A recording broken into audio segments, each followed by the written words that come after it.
dead. Everyone in the city. Welcome to the Movie Summary channel. If you like the featured video, please watch it full to the theaters near you or by the original movie at the link below the description. Movie Summary does not condone piracy and falls under the Fair Use Law. Now, let's enjoy the video.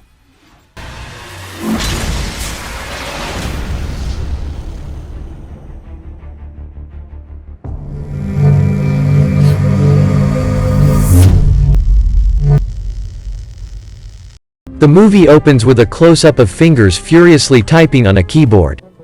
Files are being deleted from a system. Spiders kept in tubes as research test subjects are killed en masse with poison gas. A bespectacled figure checks vials, some of which feature the skull and crossbones. A shot reveals it's Peter Parker's father, Richard Parker. Suddenly, his computer access is cut off, and he can't complete his mission to destroy the project files. Richard dashes from the Oscorp building on his way home to Peter and his wife, Mary. Richard is recording a message with a webcam. "People will say I'm a monster for what I've done." He hears Peter call for him and cuts his message short. Rushing up from the basement, he sees that the house has been ransacked. A car pulls up as Mary says goodbye to Peter. Richard grabs her away. Peter is clearly distraught. He touches Richard's hand for one last time and stares at them from the front door. Richard and Mary are on a private jet. Mary mentions that she has found somewhere safe for them to stay as Richard uploads project files from his laptop. He tries to reassure her, explaining that their lives have changed forever. Richard doesn't want to put Peter through that. Mary pops into the bathroom just as one of the flight crew steps out of the cockpit. Richard notes the man has gone to a sink and appears to be washing blood off his hands. He is very suspicious and wary of the guy's behavior. Suddenly, the crew guy pulls a gun and threatens Richard. He locks Mary in the bathroom and prepares to shoot Richard. As Richard uploads the file, Mary realizes something is wrong and bursts out. A struggle ensues, and Mary is shot. Richard desperately overcomes the thug. Mary reminds Richard to finish the upload just as the thug roars back to life. They scrap back and forth as we see the pilot is dead, and the plane falls into a steep dive. Thug shuts down the laptop again as Richard realizes his fate is sealed. Mary is dead, there's no getting out of the situation. However, the file upload to Roosevelt has to be completed. Richard shoots out a window and holds onto the laptop with the strongest Cat5 cable in existence. The hitman flies out the window to his death, and Richard confirms that the file is transferred. The plane plummets to its doom and cuts to black. Present day. Music rings in as the camera follows Spider-Man falling to Earth. A stunning sequence follows Spider-Man playing webbing his way through the city. He overhears a helicopter radio announcing a plutonium shipment under siege at Oscorp. Spidey swings into action to help. A big tow truck is being driven by a bald guy with a Russian accent, Alexei Saitsevich. He's bashing lots of Manhattan vehicles as he steals the Oscorp truck. Armed assistants set explosives to blow the hatch as the Russian rolls over police cars.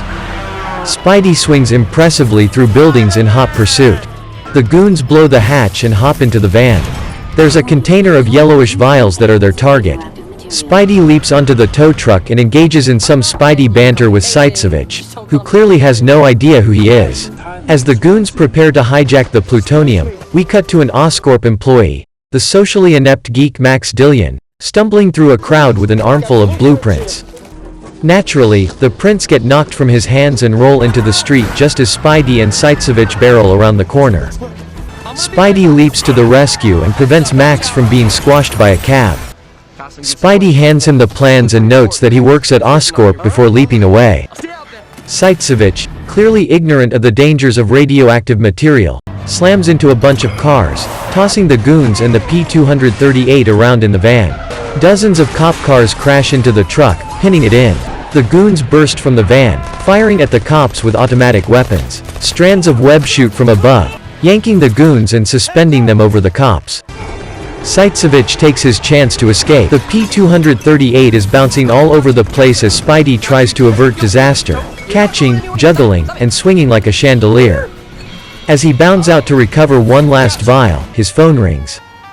Gwen Stacy is at their high school graduation, waiting for him. He's really late. As he playfully banters with Gwen, he imagines her disapproving father riding by in an NYPD patrol car. He remembers his broken promise to leave Gwen alone. Gwen is called up to deliver her valedictory speech. Peter isn't there. Cut back to the truck chase. Parker's spider sense triggers into a slow-motion shot as he leaps over a bus to protect some pedestrians. Finally, Spidey subdues Sitevich, grabs the P-238. Note: Spider-Man and comic book creator Stan Lee has a cameo as an elderly man at the graduation who sees Peter change out of his Spider-Man costume, makes it to graduation, and kisses Gwen on stage. Aunt May takes pictures of the new graduate before sending him off with Gwen. They make a date where Peter will join Gwen and her family for dim sum at 8:00 p.m. Peter catches a glimpse of Captain Stacy standing with his family and hears his voice in his head. That evening, Peter shows up to the date, but won't come into the Chinese restaurant that Gwen and her family are at. Gwen meets him at the door, and they talk again about her dad and the promise Peter made. Peter is torn, but Gwen really isn't having it. Peter loves her, but he couldn't handle losing her because of his actions. Gwen decides to break it off. She's done. The following day, Peter is on another visually stunning city patrol, falling and swinging as the wind ripples his Spidey suit. Spidey rescues a grade school kid, and his science project as a radio call-in show plays in the background. He encourages the kid, much like he did with Max at the beginning of the movie. During an extended montage, a talk radio debate rages while he saves a girl, changes clothes, saves a bodega, and mingles with costumed New Yorkers. Of course, he still keeps an eye on Gwen every now and then. After a cute scene with Aunt May, we cut to Max Dillon, who has really flipped out after his chance meeting with Spider-Man. He seems to have created an alternate Spidey persona with whom he engages in a meticulously crafted fantasy. Oscorp is developing a new power grid system, and Max is part of the team. Max's delusion may have spilled over into his work life too. He shares an elevator with Gwen, with whom he shares his Spider-Man story. Unbeknownst to him, Gwen appreciates his fascination. Meanwhile, Harry Osborn arrives home to visit his ailing father. Norman looks awful, his skin is discolored, and his hands are claw-like. He's bedridden and looks like he's at the end of his rope. Norman derides Harry for not achieving more. They have a fractured relationship. It is as bitter as Norman's illness. He says the disease is genetic and implies that Harry will succumb to the same fate. He asks to see Harry's hand and notices that it is shaking, a symptom of the illness. He hands Harry a drive with his research. Minutes later, a newscast announces Norman Osborn's death. Gwen receives a quick message about good news regarding her scholarship. Meanwhile, most of Oscorp is being allowed to leave early to attend a memorial for Norman, but his supervisor tells Max to stay behind and check out a problem with the bioelectric power grid. The room is a mess of electric eel tanks and strange equipment. Max calls a colleague to deactivate the system for safety purposes, but the colleague refuses, saying he's on his way out the door. Max nevertheless tries to repair the system, but ends up electrocuting himself and falling into the tank of eels. His transformation has begun. Meanwhile, in a boardroom, Harry is being informed of various Oscorp troubles. He twirls the drive while responding to the information. He couldn't care less about it all, and sees that the board doesn't respect him. Consequently, he lashes out with his disdain for them, elevating his father's assistant, Felicia Hardy, as his second in command. Charm doesn't run in the family. Peter Parker is announced, raising eyebrows in the room. Harry steps out to see Peter. They haven't seen each other in years. He came to check in on his old friend in the wake of his father's passing. After an awkward moment, the friends reconnect with a laugh. In a local riverside park, Harry and Peter catch up. Harry seems genuinely happy to get away from his Oscorp drama, and they bum around the city together. Harry apologizes for the distance in their relationship, which leads to a conversation about why Peter's parents left. Harry also learns that Peter has a girlfriend, and Peter says Gwen's name, mentioning she's an Oscorp employee. A van is monitoring their conversation, which turns into a discussion of Max's accident. He's to be written off to avoid another scandal. Cut to the lab where Dylan's corpse has been stashed. In the midst of electrical interference, Dylan's body reanimates in a shower of sparks. Electrical tools jump to life as Dillian discovers the nature of his powers. Grabbing a coat, Dillian, Electro Man, stumbles out of the lab. That evening, Peter meets with Gwen in the city. Looks like they're making up. They have real chemistry, and they both seem a lot happier in each other's presence. Meanwhile, Dylan steps into the street and immediately sets off all the car alarms. He sucks the electricity right out of a car. He sees the city as a matrix of electrical energy as he looks up. Max Dillon wants more and heads to Times Square. Back to Pete and Gwen. He admits that he's been watching over her. She knows he's still in love with her. It's a pleasant moment. It's the closest I can get to being with you. Suddenly, Gwen drops a bomb. That phone call was about a scholarship to Oxford. She's one of 2 finalists and could be headed to England. As Peter tries to process the news, his spider sense triggers. He looks to Times Square. Max grabs a power outlet to draw in the energy. He doesn't appear to have any motivation other than to absorb the energy. A cop demands that he stop, and Max inadvertently flips a big truck with his electromagnetic powers.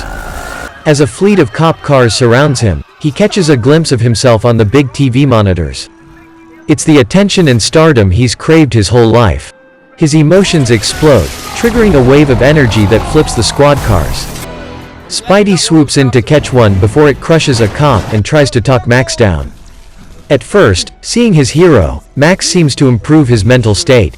Spidey tries to talk him down a bit, begging the police snipers to lay off. Unfortunately, they take a shot, setting him off. Max's inner dialogue goes into overdrive as the crowd rallies behind the Spider-Man.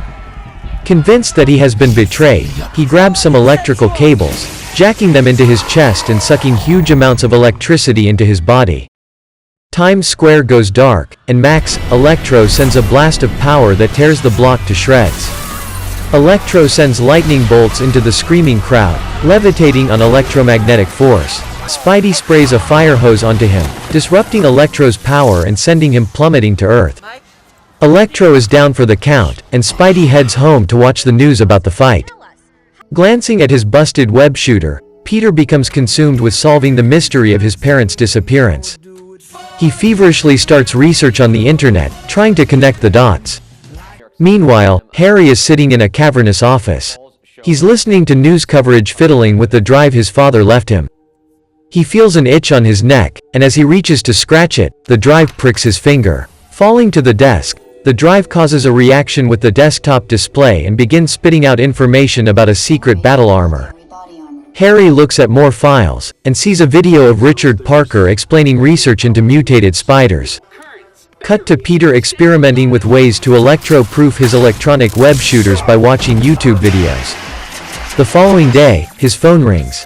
It's Harry asking to see him. Harry says he's dying and needs Peter's help to save his life. At Harry's office, a video of Richard and Norman is playing. They are talking about how spiders might be merged with human DNA to achieve miraculous cures. Harry is convinced that Spider-Man is the key to success. Harry needs to find Spider-Man and experiment on his blood to find a cure. Meanwhile, Gwen starts looking through Oscorp files to find Max Dillon. She thinks that he might be the electrical creature that attacked the city. Security agents detect the file access, block it, and then trace it back to Gwen. Cut back to Harry, who thinks Peter has a relationship with Spider-Man. He needs Peter to put them in contact. And security people tracking Gwen's inquiries.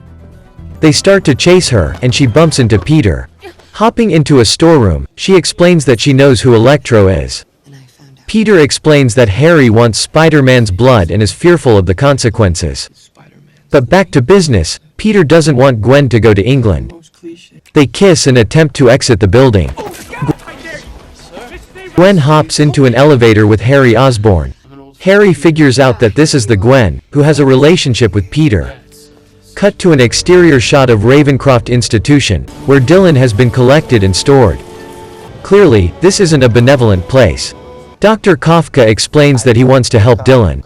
Max is incredulous as he recognizes Oscorp tech. After a few attempts to assess the limits of his powers, Dylan christens himself Electro.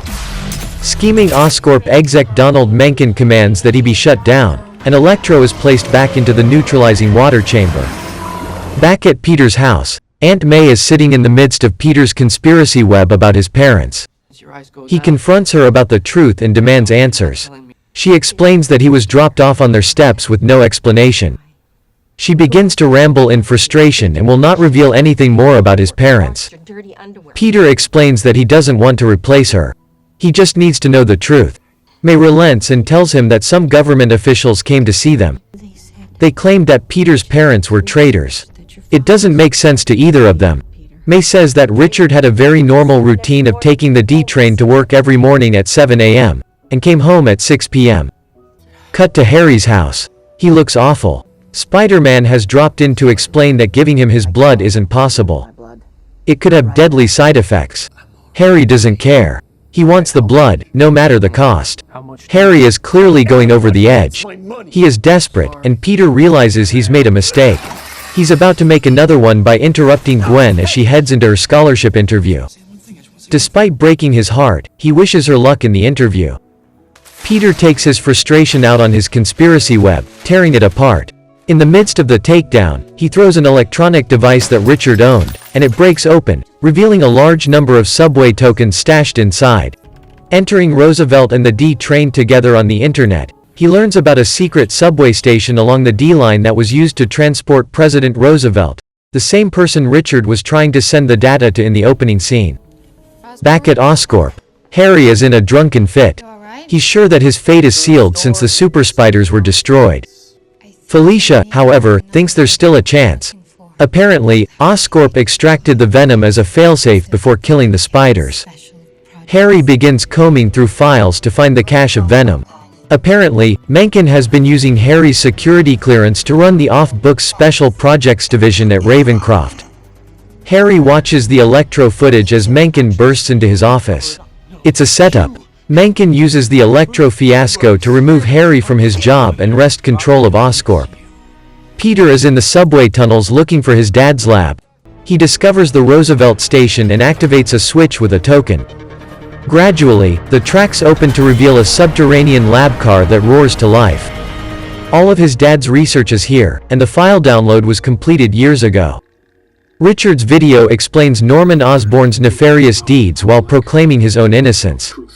Richard Parker refused to let his research be used for biological weapons. At Ravencroft, Harry breaks in to meet with Electro, stunning two guards and taking their access badges. Back to Peter, Richard announces that he used his own DNA with the spiders, meaning that only someone with his bloodline can replicate the experiments. That's why only Peter could inherit the Spider-Man powers without harm.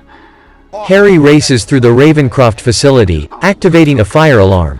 Peter watches as his father says that Peter is the most important thing to him, driving Peter to tears. Harry strips off his disguise and enters the chamber where Electro is being held. He cancels Electro's sedation. Harry bargains with Electro to take down Oscorp for him. Harry appeals to Max's desperate need for friendship, and they agree to take down Spider-Man together. Of course, Electro exacts revenge on Kafka before escaping with Harry. Meanwhile, Peter leaves the subway station and receives a voicemail from Gwen. She's been accepted to Oxford and is already headed to the airport to avoid a face-to-face goodbye.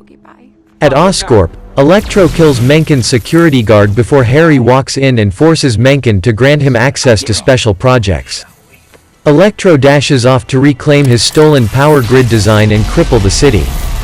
In special projects, Harry injects himself with the spider venom cure, which sets off a painful transformation into the Green Goblin as Mencken escapes. Harry is in extreme pain and looks up to see the special armor from the hard drive video. Crawling painfully while green light flashes all around him, he makes his way to the suit. Upon entering it, a healing protocol begins to repair the damage to his ravaged system. Cut to Gwen, caught in bridge traffic on the way to the airport. Her taxi driver sees that Spider-Man has webbed a love note on the bridge that draws Gwen out of her cab. He scoops her up and carries her off to talk. He's in love with her, and they have the movie Love Talk on top of the bridge. Peter will go to England to be with her. Electro takes down the city's power grid as they kiss, enveloping New York in darkness, and severely complicating air traffic. Gwen says there's a reset switch at the plant, but if Electro fries that, the city will never get back up. Brainy Gwen also figures out that Peter can electro-proof his web shooters by magnetizing them. They do this with jumper cables from a squad car, and Peter webs Gwen to a car for safety. Electro is a living field of electricity that dwarfs entire city blocks. He challenges Spider-Man to settle their score, setting off a dazzling sequence of Spidey jumping around Electroblast and grabbing his webbing like a maniac. Meanwhile, the flight Gwen missed was getting pretty desperate for contact with ground control. Their own instruments are being affected by Electro's field. What's more, another flight is on an intercept path. Spidey tries to short-circuit Electro, but he's grown too powerful. They trade punches, and Electro literally spits electricity onto Spidey's head. Gwen's magnetizing trick works, allowing Peter to toss Electro into the power grid and gain a moment's breather. Unfortunately, Electro is back in seconds and starts pummeling Peter as he bounces between the grid towers. Spidey is taking a pretty bad beating until Gwen runs over Electro with a squad car.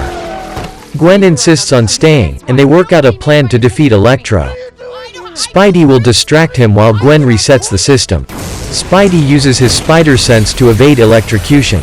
Spider-Man creates a web to channel Electro's energy and cues Gwen to flip the switch. The backlash restores the city's power and seemingly destroys Electro. The restored power avoids the plane collision, and all seems well. Until Harry comes screaming in on his goblin glider, cackling maniacally.